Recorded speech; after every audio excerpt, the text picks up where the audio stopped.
All right, how you doing there, Mr. Boer here for physics week 3.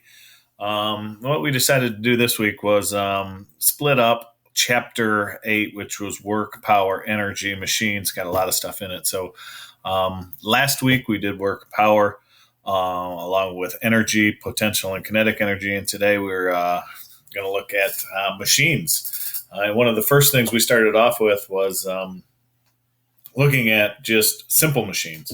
What's the idea definition of a machine? Well, a machine is anything that makes work easier.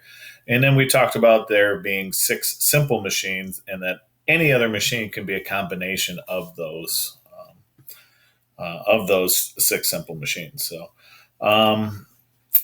basically, like we said, a machine is anything that makes work easier, and most of the time that's by changing the distance or the amount of force.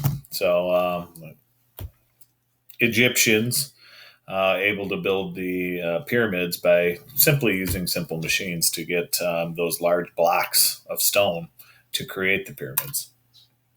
So a machine is any device that helps people do work or and make work easier, which is kind of somewhat related to technology. We're not going to kind of get into that very much, the difference between science and technology, but basically technology is using knowledge to create stuff to make life easier, which in doing so makes work easier. So when we talk about machines, they are technology, even if they are one of these simple machines, such as a lever, screw, wheel and axle, any of the 6 simple machines. So how do machines make work easier? Well, it can only do one of 2 things, because if we look down here, work is force times distance. It can either change the size of the force, or it can change the direction of the force or the distance that it's going. That's about the only way it's going to make work easier. Remember, a machine doesn't necessarily say that it makes less work. It just makes work easier for you to do. Then again, there's the 6 simple machines. We look at inclined plane, as we talked about with the pyramid. Basically, an inclined plane's a ramp.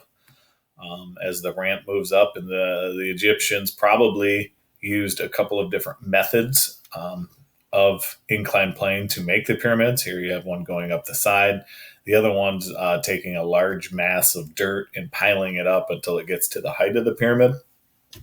But they probably had to use more than just inclined planes to make the pyramids. Other ones, as it talks on this slide a little bit about using wood to roll, okay, logs and stuff to put the blocks onto, and then to roll them up.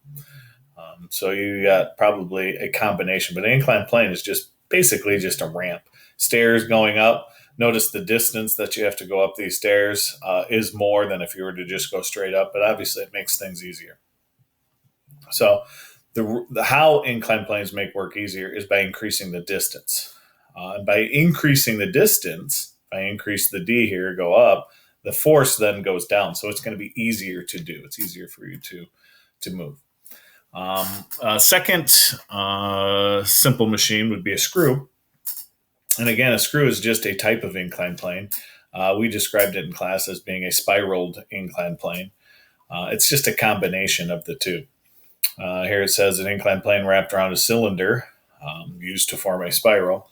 Examples of these things would be drill bits, lids, screws, wood screws used to hold things down, to raise and lower weights.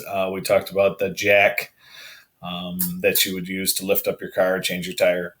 All of those things would be examples of a spiral inclined plane, which we would call a screw. Now, a couple of things we talked about. This one only shows one of them.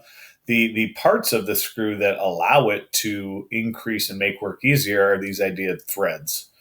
The distance in between each thread then is called a pitch. That one's not on here, but the longer, the higher the pitch, the more distance in between the threads, the harder it is to be able to screw that screw in, but the less amount of times you're going to have to turn it. The more threads you have, with a smaller amount of pitch in there, it's going to be able to turn easier, but you're going to have to do it a lot more times.